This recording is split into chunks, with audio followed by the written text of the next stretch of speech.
we do have to emphasize that even though the previous game was a bit short, it wasn't really either player's fault. Like, it's just how the games were planned on either side, with the fact that Jonah and Giant both went for a big army to kill their opponent with, and well, Jonah was the one that got to kill his opponent first.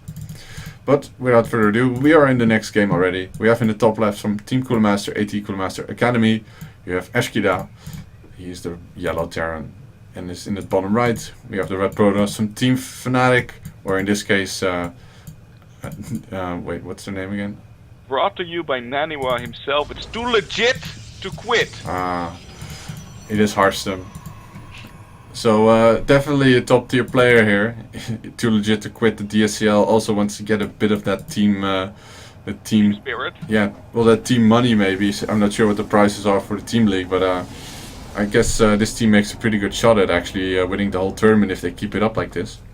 Well, so far there's already one big advantage to this team going through. That would be that Jonah's gonna be there, because he's just an awesome guy altogether, and he did not make it in the solo, so he can probably make it in the teams, because this looks really good, but not if the AT Academy can make something happen about it. But the Eshkida is gonna have an uphill climb here, I feel.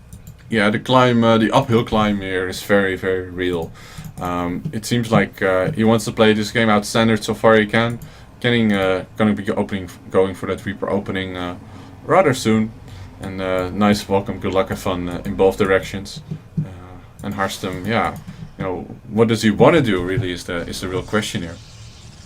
This is so far. This is it's gonna be a very awkward match. It looks like Eshkida is just gonna go for the Reaper. I like that play, to be honest, but it's a very big map, so I wouldn't have put the command center first beyond him either. And Hearthstone so far is just going for that gateway with the gas, with the cybernetic score. Very conservative by both players here so far, and nothing to really indicate any sort of cheese or any sort of weird play.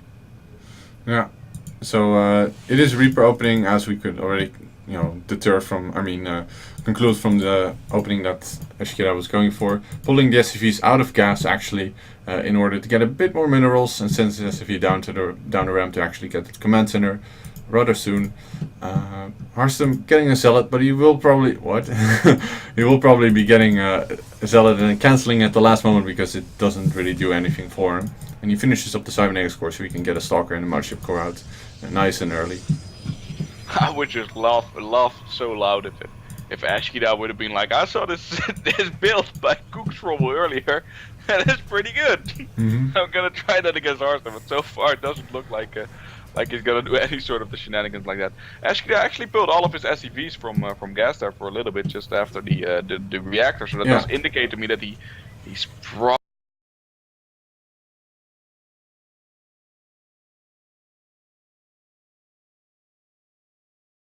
pull those SCVs out of gas for a brief moment, and actually is going for three barracks straight in a row. So this might be a bit of an early marine push out of him here, which would surprise me. Like, he's foregone getting a bunker at this front, you know, in lieu of getting a whole bunch of barracks and just probably making a whole bunch of marines. So I like this move here by him, and the question is really, how prepared is Hearthstone going to be for it? He's actually poised to lose his probe here to the Reaper. Nice job here for Eshkida, who managed to get oh, actually that wasn't first blood because he lost his SCV. But I have to say though, if he's gonna go for some sort of marine push and then emphasize the fact that there's going to be mostly marines, it's gonna be very hard in these positions, especially because cross position you're gonna have a very long walk, regardless, and marines can always be whittled down by the stalker so much, because the stalkers are just going to win that fight altogether. So he's gonna need some marauders with the concussive shells for sure. He is adding a tech lab though. It's gonna be something that I haven't seen for some time. It's going to be a very quick 3-rex. It was very common in the beta and in the early stage of StarCraft. The Protoss used to hate those 3-rexes, Jeroen. Yeah, absolutely.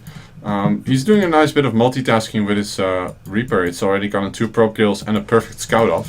And yeah, he did not see the Twilight Council though, so he does not know that there is Blink currently on the way here for Hearthstone. Blink still very scary build, bit fallen out of style, but still as effective as it can be. Eshkida right now, he's on 3 barracks, but he hasn't really been producing as effectively out of them as possible. He is still mining gas off of one refinery, probably looking to add some of those. And yeah, the Reaper is still alive and still getting decent scout off.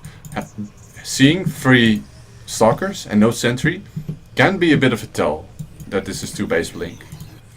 It can, but it doesn't necessarily have to be.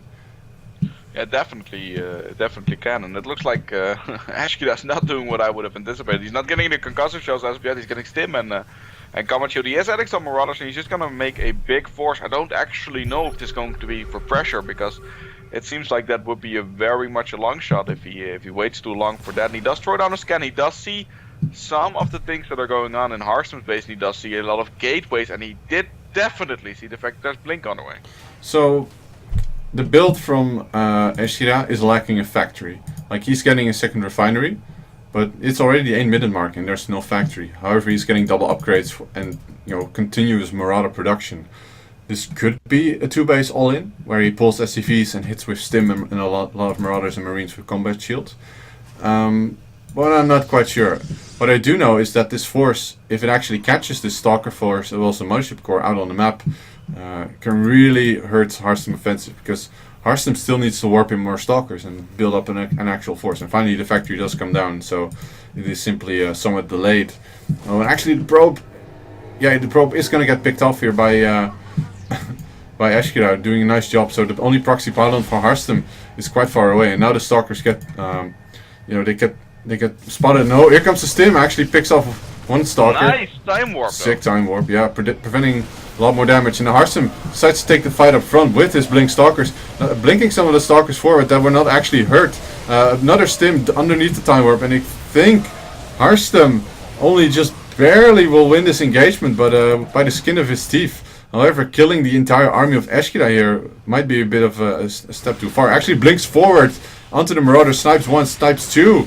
Now going for some of the sentries, the SCVs, loses another Stalker. Marauders, oh, a nice blinker, dodges most of the Stalker fire, but the SCVs are actually getting good surface area on top of these Stalkers now. Yep, and losing all of those SCVs is not good. The last 2 SCVs are just standing there just after all of their friends have gone down, and they go down as well. And you can tell at the supplies that it's not looking too good for a Terran player. He still has some economy, enough economy, but not enough units to really hold. As more SCVs get built and the GG comes down, I think very good blink control by Hearthstone was really what sealed the deal there. And also those time warps. Damn time warps, yep.